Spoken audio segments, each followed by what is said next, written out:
So this is day 2 of our European Sojourn tour with Viking, and on day 2 we took the pre-extension before our cruise.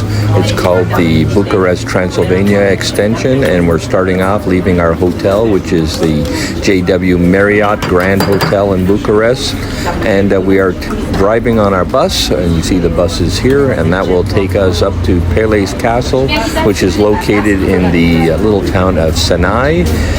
We're going to stop for lunch in Sinaia after touring the castle, and then we will head on to Braşov for the afternoon and evening. So the drive to Sinaia on the bus, or I should say Peles Castle, is approximately 2 hours long. The good news is they stop at a shopping mall about an hour into the trip, and the reason for that is to take a restroom break, but also to go to one of these currency exchange places.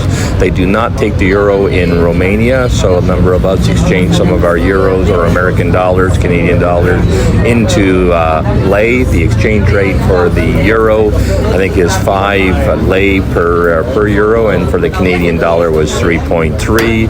I think it was very similar for the US dollar. I think it was around 5.5 lei to the US dollar. The town of Sinaia and Peles Castle are located in the Carpathian Mountains, so you've left some level ground with great farmland on the way from Bucharest, and you proceed up into the mountains.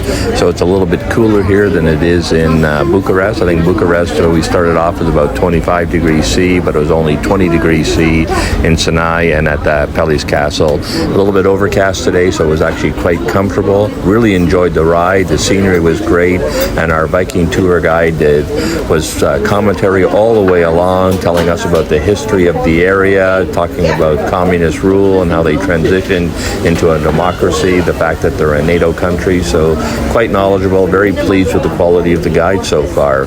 And then the drive into Sinaia was quite entertaining. The roads, as you can see, are actually quite narrow, so the bus driver really needs some expertise to navigate around these corners and make it to the castle.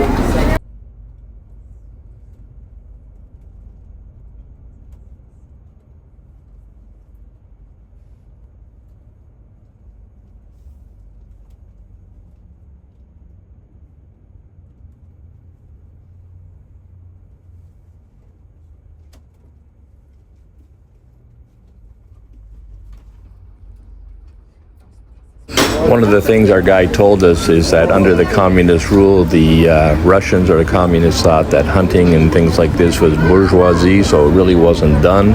So they have one of the largest population of natural animals in the wild here, and a lot of their forests are still virgin. They have some hunting, but most of it's restricted. They have a fairly large population of brown bears. He said 6,000 in the country currently, and they only allow permits to hunt about 200 each year. They have deer and elk and boar and a few other wild animals as well. So probably not as nearly as much as we have in Canada and the USA, but for Europe it's, I guess, quite extraordinary. Really picturesque areas in the mountains, the towns, and even the farmlands on our way here to Peles Castle in the town of Sinaia. So this is where we stopped the bus and got off, and it was about a 10 or 15 minute walk down this hill to reach the entrance of Peles Castle, passing a number of other different structures. And the tour guide's advice, if you found this difficult, then she would call us a taxi to bring us back up to the bus at the end of the excursion. So the excursion at Peles Castle, or the tour, was approximately an hour. We had a little bit of a wait to get in because there was quite a few people here today, but it was very fascinating. The guide did not rush us. We were supposed to be done by 12 o'clock, but we were there till almost 1 o'clock, so nothing was cut out, and really enjoyed it. And you'll see pictures from inside the castle here shortly. As you can see, the walking wasn't very difficult. It was a downward slope. Yes, there was cobblestone, but they were well laid out. There was a couple of areas where some of the cobblestones were missing, which you had to walk around and be careful with, and a few steps. But for the most part, the hills weren't very steep or treacherous, so very navigable. So this is the entrance to the Peles Fortress grounds or castle grounds. This is some outer buildings. We have some tourist shops here, some meeting halls for the commoners. But once you go past this archway here, there'll be a coffee shop and restaurants which you can hang out. It actually looks quite appealing what they were eating and drinking here. But you'll follow along a path that'll take you to the castle entrance and the grounds there, which was really the intention of our particular visit. So we didn't stop at this restaurant here. Probably would have liked to. It was actually quite attractive. So here we are now. We are at the castle grounds, and you can see they are doing a lot of restoration work. Most of the outside of the castle on the front face was covered over, so couldn't get a good look at it, but you could tell that once it's done, it's going to be quite spectacular. This here is actually at the inner courtyard before you enter the castle. There's a fountain in the center, a lot of frescoes on the wall, and a lot of statues.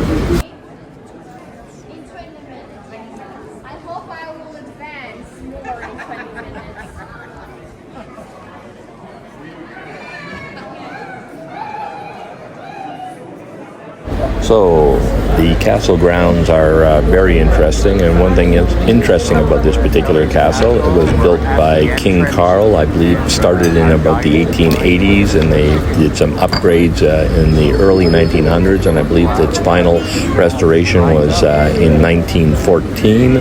And the interesting thing is that this particular king used his own money to build this castle, so nothing came out of the public coffers, which is fantastic. The other interesting thing was that there was 4 kings who owned the castle, 4 kings in Romania.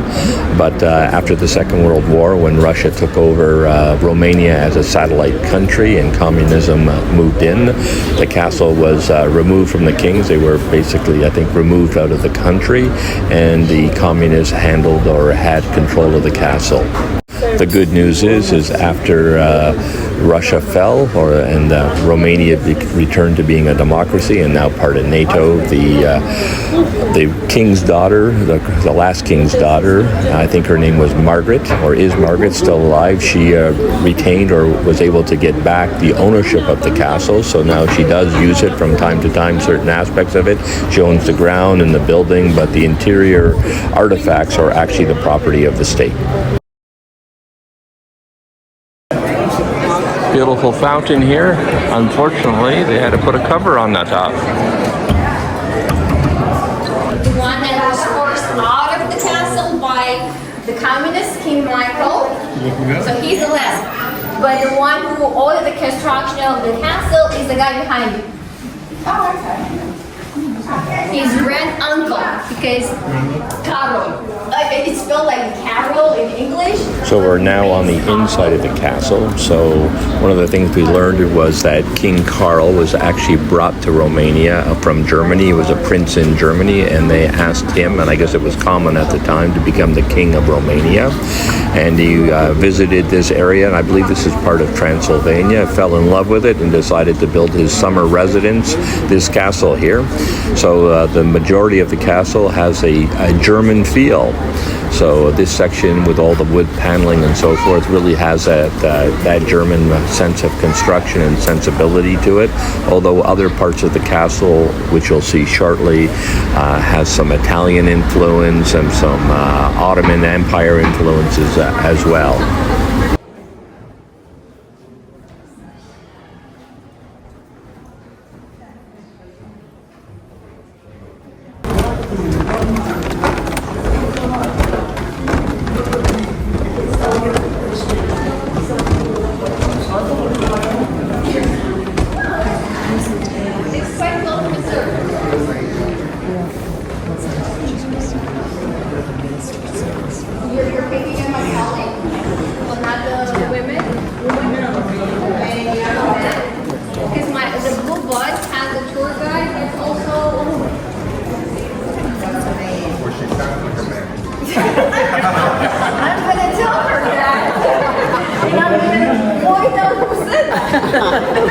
He deserves it.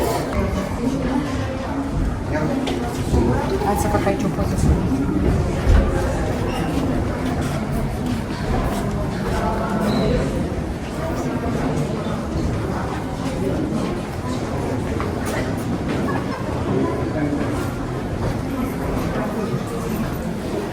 So after leaving the main audience chamber, they took us to the, I guess, a room where he stored all his armaments. Very few, if any, of these armaments were used. They were basically gifts that were given to the king at the time, or the various kings at the time, and stored here.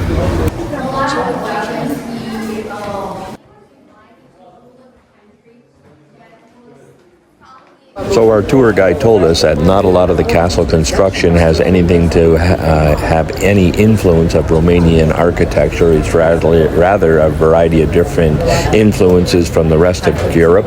For example, they had some German bricklayers, they had some woodworkers from Austria, they had chandeliers in glass from Italy, Murano glass and crystal to be exact. All I can tell you is I've never seen so much ornate wood paneling in my entire life. Very ornate, very attractive, and really well done. Although what the president failed to understand is that he had his own money. The king's wife was also German, and she was a real patron of the arts, and this room is one that she decorated herself, so you see a lot of different paintings on the wall in a variety of different styles. So the king apparently was very militaristic in nature. That's why he had his military armament room, and here she had her art room. Because she believed it was the reincarnation of God. So this chandelier here is one of the chandeliers that was made by Italian artisans, and it is Murano glass. So you'll see all the different colors in it, which is typical of some of the Murano glass that we saw in Venice when we were in that area last year. Cabinets are made in ebony. Altogether, there are over 10 types of wood essences in the castle from all over. So although we brag about this castle as being Romanian, from Romania, nothing is Romanian in it. The marble comes from Carrara, from Italy. The flooring on the sides is the original one, so they managed to restore it. So that's flooring from the 19th century.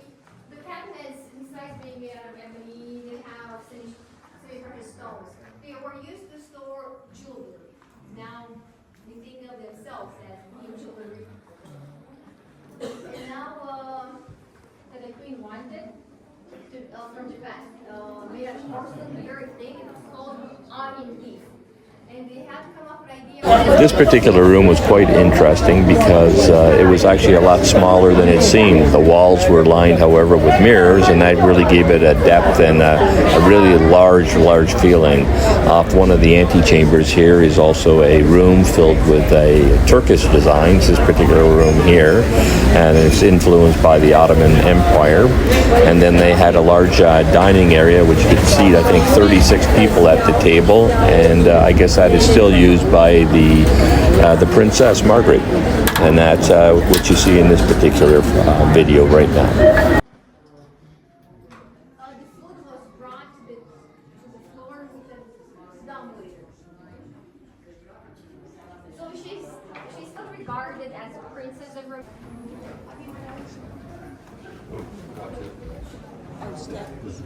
So we're now going to leave the castle itself, and we're going to do a short tour of the castle grounds before heading back to our bus and into Sinaia for lunch.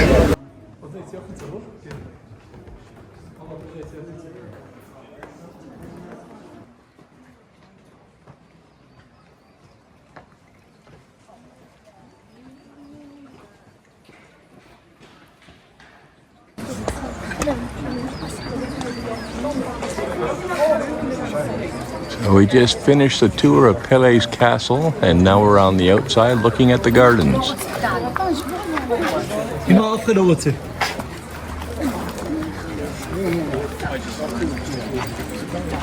this, for the rest of the day, I'm guessing.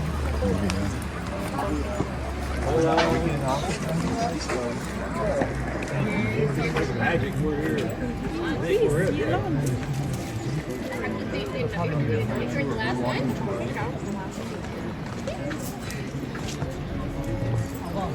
I'm gonna go and take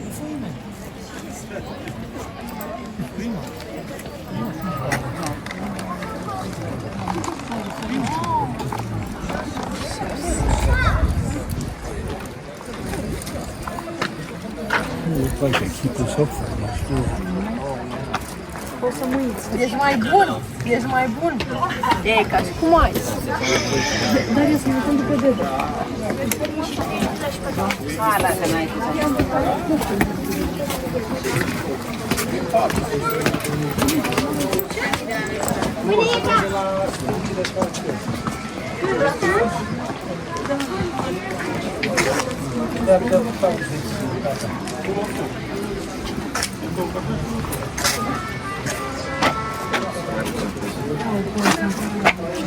Montele în bună spate?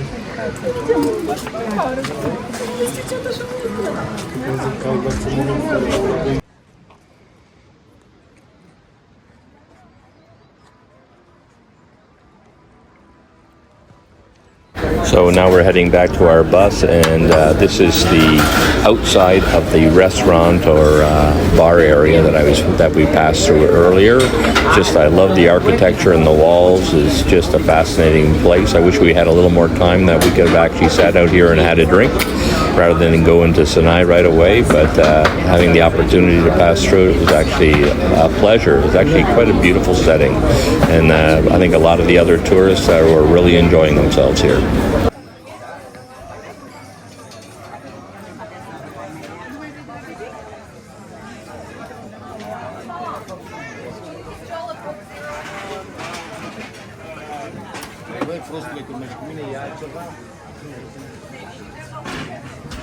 Well, that is the tour of Peles Castle and the castle grounds. I hope you enjoyed it, and if you did, please like and subscribe.